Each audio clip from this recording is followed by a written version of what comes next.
नमस्कार दोस्तों, जय हिंद, वंदे मातरम। मैं आपके साथ जायसवाल सर। आप सभी का स्वागत अभिनंदन है टीटी फैमिली शिक्षकों के परिवार जायसवाल कोचिंग सेंटर पर, पावर्ड बाय शिक्षा ही प्रकाश है। साथियों, बात करेंगे पर्यावरण अध्ययन ईवीएस की बात करेंगे आपके एनसीईआरटी पैटर्न पर। ये सारी क्लासेज हमारी ईवीएस की चल रही हैं। जी हाँ, by Jaiswal sir. Class number आपकी है 11 है। इसके पहले 10 क्लासेज कंप्लीट कर चुके हैं, यानी प्रत्येक क्लास में हम 25 प्रश्न करते हैं। तो अभी तक लगभग हम 250 क्वेश्चन जो है कंप्लीट कर चुके हैं। और इसकी पिछली क्लासेस का आई बटन पे यहाँ पे ऑलरेडी लिंक दे दिया गया है, आप लोग ज्वाइन कर सकते हैं। प्रत्येक क्लास फ्री ऑफ कॉस्ट है, क्योंकि सभी जानते हैं राष्ट्र हित में टीटी फैमिली है, आपका परिवार है, टीचर्स फैमिली है, शिक्षकों का परिवार है। चलिए क्लास को कंटिन्यू करते हैं। पहला प्रश्न है जो पिछले क्लास का हमारा मॉक क्वेश्चन है। आई होप सभी प्यारे मित्र ने मॉक क्वेश्चन का आंसर बहुत अच्छे तरीके से दिया। आइए जान लेते हैं इसका सही आंसर क्या है। भारतीय प्रायद्वीप के क्षेत्र में निम्नलिखित में से राज्य कौन कौन से आते हैं। जी हाँ, जो भारतीय प्रायद्वीपीय क्षेत्र है, जो भारत का प्रायद्वीपीय एरिया है, कौन कौन से राज्य सम्मिलित हैं। तो आपके तमिलनाडु, केरल, कर्नाटक और आंध्र प्रदेश, ये 4 राज्य हैं जो भारतीय प्रायद्वीप क्षेत्र के राज्य के सम्मिलित हैं। अर्थात हम बात करेंगे किसकी बात करेंगे, दक्षिण की बात करेंगे। ठीक है, तो बी ऑप्शन यहाँ पे सही हो जाएगा। आइए बात करते हैं सेकंड प्रश्न की। साथियों, निम्नलिखित में से या निम्नलिखित नदियों में से कौन सी नदी जो है आपकी बंगाल की खाड़ी में गिरती है। ताप्ती नदी, सुवर्ण रेखा, नर्मदा या सिंधु की बात करेंगे। सभी कमेंट कीजिएगा। आपका एक एक कमेंट फीडबैक सर्वोपरि है, श्रीमान है। जायसवाल सर अभिनंदन, स्वागत करते हैं। तो राइट ऑप्शन यहाँ पे क्या हो जाएगा, ऑप्शन नंबर बी की बात करेंगे, सुवर्ण रेखा। जी हाँ, सुवर्ण रेखा जो नदी है जो आपकी बंगाल की खाड़ी में गिरती है। ठीक है, तो बी ऑप्शन यहाँ पे सही कर लीजिएगा। यह भारत के झारखंड राज्य में बहने वाली सुवर्ण रेखा नदी है, पहाड़ी नदी है। यह रांची नगर से 16 किलोमीटर दक्षिण पश्चिम में स्थित नगड़ी गांव में रानी चुआ नामक स्थान से निकलती है तथा बालेश्वर नामक स्थान पर बंगाल की खाड़ी में गिरती है। तो बंगाल की खाड़ी में कहाँ पर गिरती है, बालेश्वर नामक स्थान पर। साथ ही साथ ताप्ती, नर्मदा, सिंधु नदी जो है, इन तीनों नदियां हैं अरब सागर में गिरती हैं। तो ये भी ध्यान देना है। ठीक है, जो आपके अदर ऑप्शंस दिए गए हैं, ताप्ती, नर्मदा, सिंधु, ये आपके अरब सागर में गिरती हैं और सुवर्ण रेखा आपकी बंगाल की खाड़ी पर गिरती है। आइए बात करते हैं अगले प्रश्न की। अगला प्रश्न है, तिब्बत की सांगपो जो नदी है भारत में किस नाम से जानी जाती है। गंगा, यमुना, ब्रह्मपुत्र, सिंधु नदी की बात करेंगे। तो तिब्बत की जो सांगपो नदी है वह भारत में किस नाम से जानी जाती है। तो सभी जानते हैं, हम बात करेंगे ब्रह्मपुत्र के नाम से। जी हाँ, जिस नाम से तिब्बत में सांगपो नदी बोलते हैं, भारत में वही नदी को ब्रह्मपुत्र के नाम से बोला जाता है। अगला प्रश्न है, भागीरथी नदी का उद्गम स्थल क्या है। पिंडारी ग्लेशियर, सतोपंथ ग्लेशियर, चौराबाड़ी झील या गंगोत्री ग्लेशियर की बात कर रहे हैं। सभी कमेंट कीजिएगा। भागीरथी नदी का जो उद्गम स्थल कहलाता है वह साथियों गंगोत्री ग्लेशियर कहलाता है। डी ऑप्शन को यहाँ पे सही कर लेना है। जी हाँ, भागीरथी नदी का उद्गम स्थल सभी को पता होगा, गोमुख अर्थात गंगोत्री ग्लेशियर, जो कि उत्तराखंड के उत्तर काशी पर स्थित है। यह नदी देवप्रयाग में अलकनंदा से मिलकर गंगा नदी का निर्माण करती है। कहाँ पर, देवप्रयाग में अलकनंदा से मिलकर कहाँ पर मिलती है, देवप्रयाग पर। और गंगा नदी की भागीरथी नदी की जो प्रमुख सहायक नदियां हैं, रुद्र गंगा, केदार गंगा, सिया गंगा, भील गंगा, अलकनंदा। ठीक है, और भारत में जो टिहरी बांध है वह आपके इसी नदी पर बनाया गया है। किस नदी पर, सभी बताइए, किस नदी की बात करेंगे, भागीरथी नदी की बात करेंगे। भारत में पूर्व से पश्चिम की ओर बहने वाली नदी कौन है। देखिए, सभी को पता होगा, भारत के नक्शे की अगर बात करें हम, ये 2 यहाँ से आता है आपका, फिर ये यहाँ पे गुजरात वाला इलाका हो गया, ऐसे कुछ है।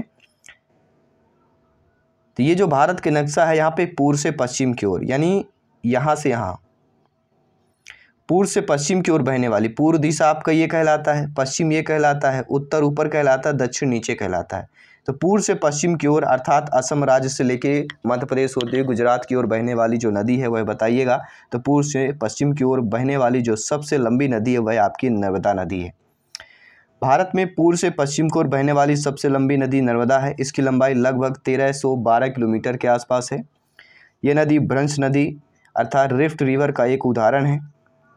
लूनी की लंबाई 320 किलोमीटर है, साबरमती की लंबाई 371 है और ताप्ती नदी की लंबाई 724 किलोमीटर है, जो आपके ऑप्शंस पर दिए गए हैं। ठीक है, आई होप सभी प्यार मित्र अच्छे तरीके समझ पा रहे हैं। सभी कमेंट कीजिएगा। जी हाँ, सभी मित्रों को जय हिंद, वंदे मातरम, इंकलाब जिंदाबाद। एग्जाम को फतेह करना है, आपका एक एक कमेंट फीडबैक शरोपर यह शर्मान है।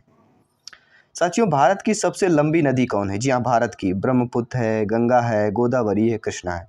सभी जानते हैं, हम एक ही नाम, सबसे पवित्र नदी हमारी भारत में माना जाता है। भारत की सबसे लंबी नदी गंगा नदी की बात करेंगे, 2500 किलोमीटर के आसपास यह है, सबसे लंबी नदी है। जी हाँ, गंगा नदी का उद्गम स्थल सभी को पता होगा, उत्तरकाशी जिले के गोमुख के निकट गंगोत्री हिमानी से हुआ है। यह भारत की सबसे लंबी नदी है, 25 किलोमीटर के आसपास है इसकी लंबाई। इसकी सहायक नदियां यमुना, गंडक, घाघरा, टोंस, सोन, रामगंगा, बागमती और कोसी नदी है। गंगा बंगाल की खाड़ी में गिरती है। गंगा ब्रह्मपुत्र का डेल्टा विश्व का सबसे बड़ा डेल्टा कहलाता है। जी हाँ, विश्व का सबसे बड़ा डेल्टा जो है गंगा और ब्रह्मपुत्र का डेल्टा है, ये ध्यान दीजिएगा, विश्व का, भारत की नहीं बात कर रहे हैं। कहाँ पर भागीरथी नदी और अलकनंदा नदी से मिलने से गंगा बनती है? देवप्रयाग पर, कर्णप्रयाग पर, गंगोत्री पर, रुद्रप्रयाग पर। हमने पिछले क्वेश्चन में पढ़ भी चुका है, देवप्रयाग पर हमने आप जोर भी दिया था। उस ऑप्शन, उस शब्द पर ज़्यादा जोर देते हैं जहाँ पर संभावनाएं होती हैं प्रश्न बनने की।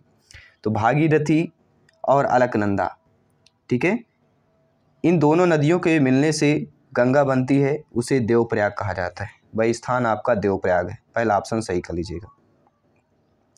और भागीरथी और अलकनंदा नदियाँ मिलती हैं, इन्हीं नदियों के संगम के बाद इस नदी को आगे फिर गंगा के नाम से जाना जाता है।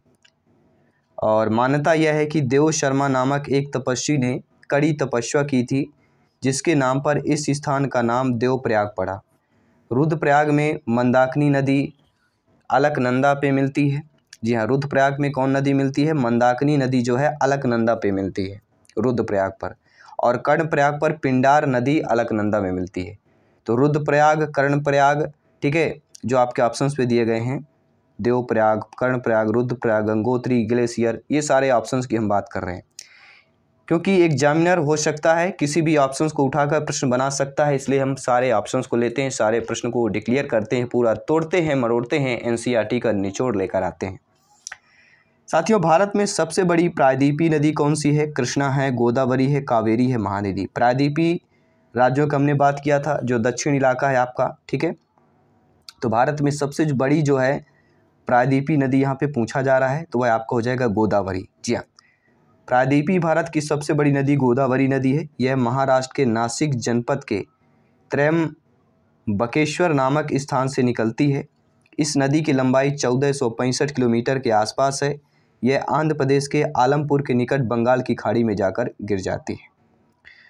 और इस नदी को साथियों वृद्ध या बूढ़ी गंगा के उपनाम से भी जाना जाता है। जी हाँ, जो आपकी ये गोदावरी नदी है, गोदावरी नदी को वृद्ध या बूढ़ी गंगा के नाम से जाना जाता है।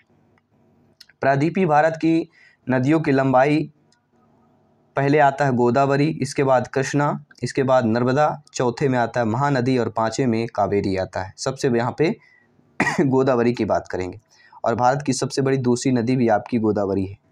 9वां प्रश्न है, भारत के दक्षिणी प्रायद्वीपीय में कौन सी नदी देश के दूसरे सबसे बड़ी नदी क्षेत्र का निर्माण करती है? प्रश्न को समझ लीजिएगा। जी हाँ, भारत के दक्षिणी प्रायद्वीपीय में से कौन सी नदी जो है देश के दूसरे सबसे बड़े नदी क्षेत्र का निर्माण करती है? वह कहलाती है गोदावरी। ठीक है, मैंने कहा दूसरी सबसे बड़ी नदी क्षेत्र है वो आपकी गोदावरी है, गंगा के बाद। तो पहला ऑप्शन सही कर लीजिएगा। भारत की सबसे लंबी नदी गंगा है, जो सिंधु का ज़्यादा बहाव पाकिस्तान में है, सभी जानते हैं। एंड मध्य भारत की सबसे लंबी नदी नर्मदा, दक्षिण भारत की सबसे लंबी नदी गोदावरी है। मध्य भारत की सबसे लंबी नदी कौन है? नर्मदा है। और दक्षिण भारत अगर पूछा जाता है तो फिर आपकी गोदावरी आ जाती है। और दक्षिण भारत की गंगा कौन है? गोदावरी। दक्षिण भारत की गंगा को किस नदी को बोला जाता है? गोदावरी को बोला जाता है। मध्य भारत की सबसे लंबी नदी आपकी नर्मदा नदी है, जो मध्य प्रदेश के अमरकंटक की बात करेंगे। दक्षिण भारत की सबसे लंबी नदी गोदावरी है और दक्षिण भारत की गंगा गोदावरी कहलाती है। तो ये सारे प्रश्न आपके क्लियर हो गए। आइए बात करते हैं अगले प्रश्न की। भारत में सबसे बड़ा सिंचाई नहर कौन सा है? यमुना नहर है, इंदिरा गांधी नहर है, सिरहिंद नहर है या अपर बाड़ी दोआब नहर की बात करेंगे। साथियों, अभी सभी परिचित हैं। आप सभी भावी अध्यापक अध्यापिकाएँ, शिक्षक बंधु हैं, ज्ञानी सर्वज्ञ व्याख्याता हैं जायसवाल सर, आप सभी का अभिनंदन स्वागत करते हैं। आप सभी के माता पिता को नमस्कार प्रणाम करते हैं। जी हाँ, भारत में सबसे बड़ी जो सिंचाई नहर कहलाती है वह इंदिरा गांधी नहर की बात करेंगे। इंदिरा गांधी का पुराना नाम राजस्थान नहर था। राजस्थान की महत्वाकांक्षी इंदिरा गांधी नहर परियोजना में मरुस्थलीय क्षेत्र में चमत्कारिक बदलाव आ रहा है। यह नहर सतलुज और ब्यास नदियों के संगम पर निर्मित हरिके बांध से निकाली गई है। यह भारत में सबसे बड़ी सिंचाई नहर है और इसका निर्माण 31 मार्च 1958 को हुआ था। ठीक है, तो इंदिरा गांधी जो सबसे बड़ी नहर है सिंचाई नहर की, 31 मार्च 1958 को इसका निर्माण किया गया था। निम्नलिखित में से कौन सा नदी का मुहाना अर्थात डेल्टा नहीं है? देखिए सभी परिचित है, गंगा का मुहाना डेल्टा है, ब्रह्मपुत्र नदी का भी है और गोदावरी का है, लेकिन तापी नदी का जो है मुहाना या डेल्टा नहीं है। क्यों नहीं है, आइए जान लेते हैं। देखिए भारत में गंगा ब्रह्मपुत्र डेल्टा संसार का सबसे बड़ा डेल्टा है। गंगा ब्रह्मपुत्र गोदावरी डेल्टा निर्माण करते हैं, जबकि तापी नदी डेल्टा का निर्माण नहीं करती। तो ये नदी क्या करती है? ये नदी एस्चुरी बनाती है। तापी नदी क्या करती है? एस्चुरी का निर्माण करती है। अगला प्रश्न है, टिहरी बांध किस नदी पर बना हुआ है? हम पिछले क्वेश्चन में शायद बात भी किए थे। नदी वाला प्रश्न था, उसमें बांध आया था, आपको हमने बताया भी था, अलकनंदा, भागीरथी, गंगा, हुगली। देखिए एक प्रश्न आया था भागीरथी नदी वाला प्रश्न था, उस पर हमने बताया था कि इस नदी पर टिहरी बांध भी बना हुआ है। तो उल्टा यहाँ पे प्रश्न पूछ लिया गया कि टिहरी बांध किस नदी पर बना हुआ है? भागीरथी नदी पर। और ये आपके C-TET में आया हुआ प्रश्न है, ध्यान दीजिएगा। ठीक है, चलिए बात कर लेते हैं अगले प्रश्न की। साथियों, भाखड़ नांगल परियोजना कौन सी नदी पर बना हुआ है? गंगा, सतलुज, कावेरी, ब्रह्मपुत्र। देखिए भाखड़ नांगल परियोजना नदी की बात करेंगे और इस परियोजना की अगर बात कर रहे हैं तो सतलुज नदी पर यह परियोजना बनी हुई है। जी हाँ, भाखड़ नांगल परियोजना का जिक्र आता है। पंजाब राज्य के सतलुज नदी पर स्थित एक बहुउद्देशीय परियोजना है। यह राजस्थान, पंजाब, हरियाणा की संयुक्त परियोजना है, इसलिए कहा गया है बहुउद्देशीय परियोजना। इस परियोजना की आधारशिला 17 नवंबर 1955 को तत्कालीन प्रधानमंत्री श्री जवाहरलाल नेहरू ने रखी थी। तो भाखड़ नांगल परियोजना के नींव या आधारशिला रखने वाले प्रधानमंत्री का नाम बताइए? तो जवाहरलाल नेहरू की बात करेंगे। इसका निर्माण काल अमेरिकन बांध निर्माता हार्वे स्लो केम के निर्देशन में हुआ था। अक्टूबर 1963 में इसका पूर्ण किया गया था। ध्यान दीजिएगा, 17 नवंबर 1955 में आधारशिला रखी गई थी और अक्टूबर 1963 में यह पूर्ण हुआ था। आइए बात करेंगे अगले प्रश्न की।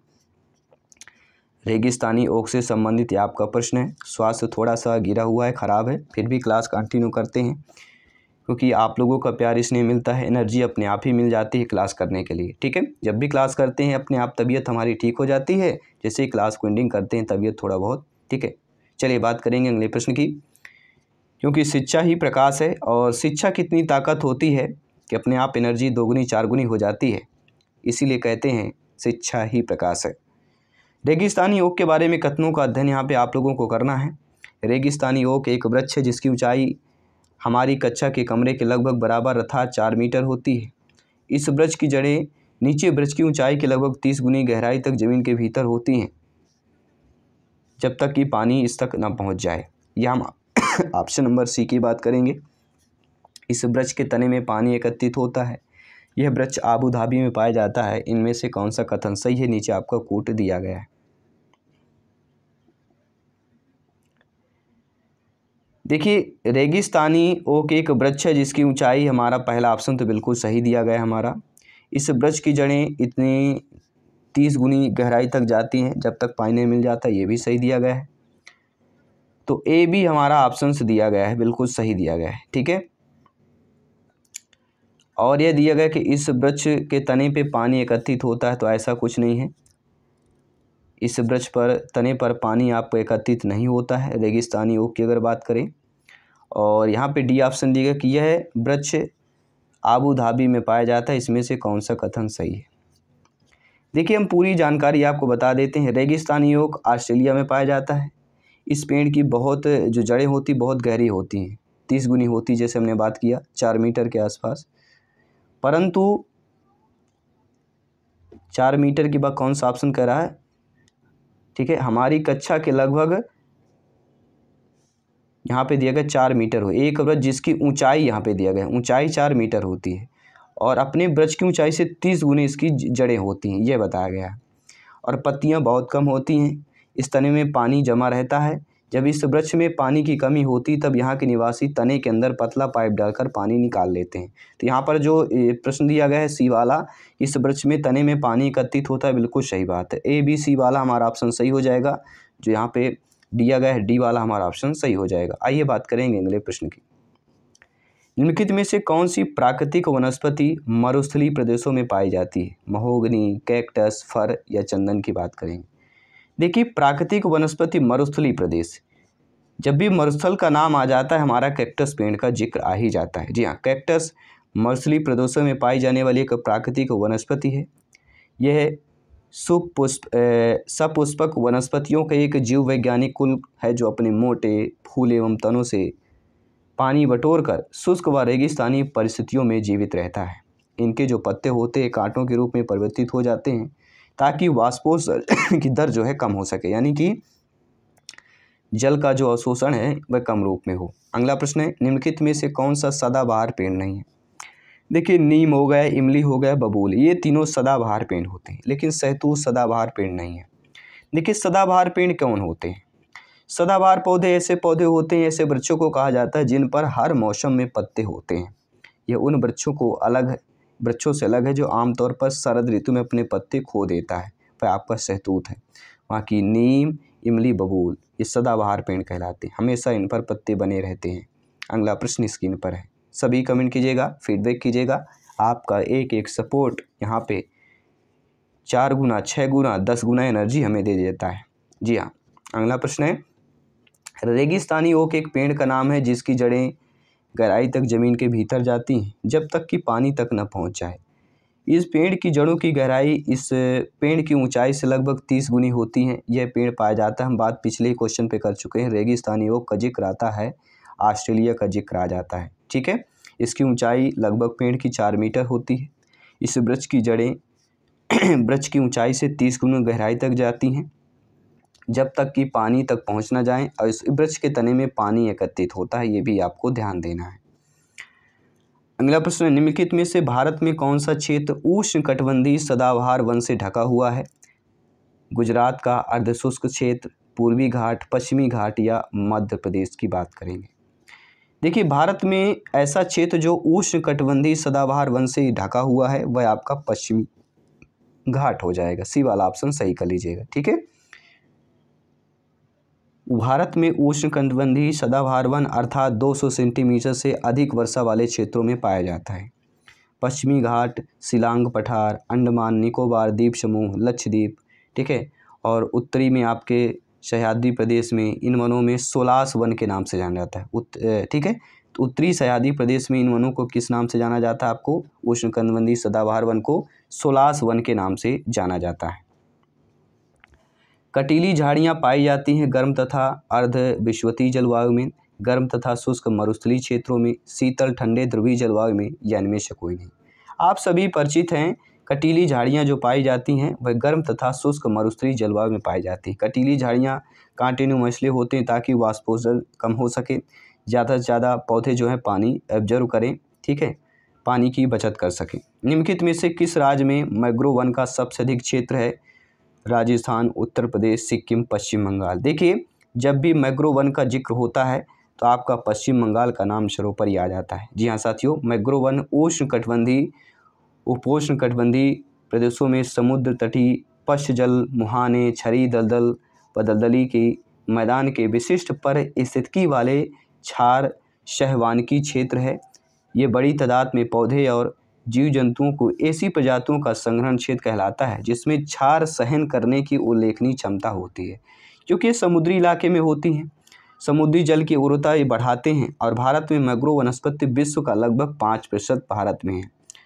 और सभी को पता होगा प्रदेशों का लगभग आधा भाग पश्चिम बंगाल के सुंदरवन में है। ठीक है, सुंदरवन कहाँ पर आपके पश्चिम बंगाल राज्य पर स्थित है।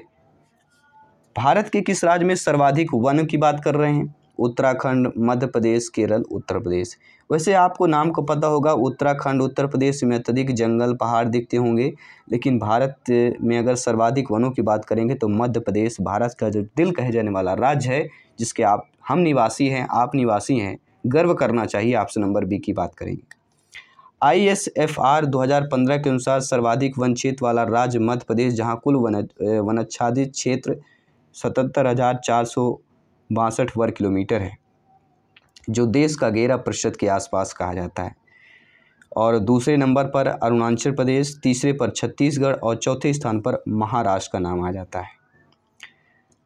अगला प्रश्न है, भारत के कौन से राज्य में अधिकतम संख्या में आर्किड पौधे हैं या आर्किड होते हैं? असम, अरुणाचल प्रदेश, मेघालय, सिक्किम। देखिए, आर्किड शब्द अगर आप परिचित हैं तो अच्छे तरीके से आपने आंसर दे दिया होगा, नहीं परिचित है आइए इसको डिटेल से जान लेते हैं।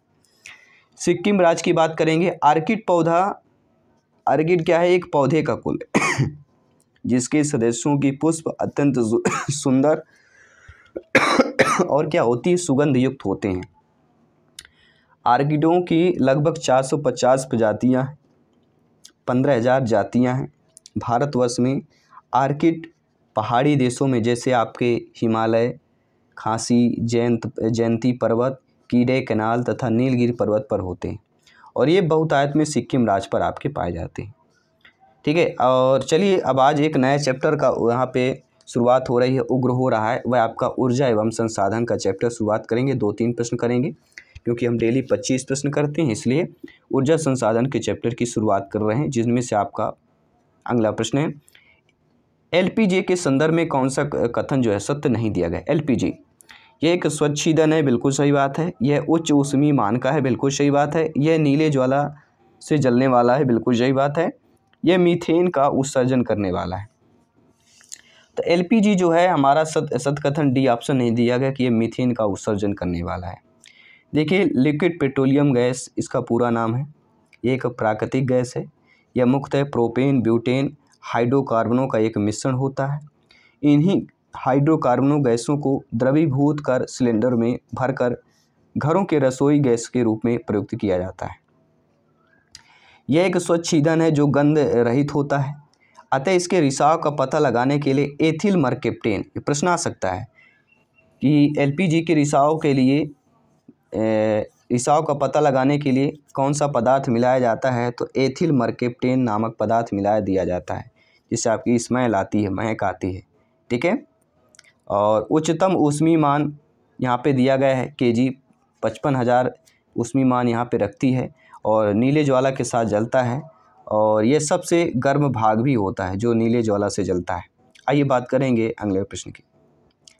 CNG संक्षिप्त रूप है clean natural gas, compressed natural gas, carbonised natural gas या कार्बोरेटेड नेचुरल गैस। तो आप सभी परिचित होंगे, कंप्रेस्ड नेचुरल गैस की बात करेंगे, CNG की बात करेंगे। जी हाँ, दबित प्राकृतिक गैस इसे हिंदी में कहते हैं।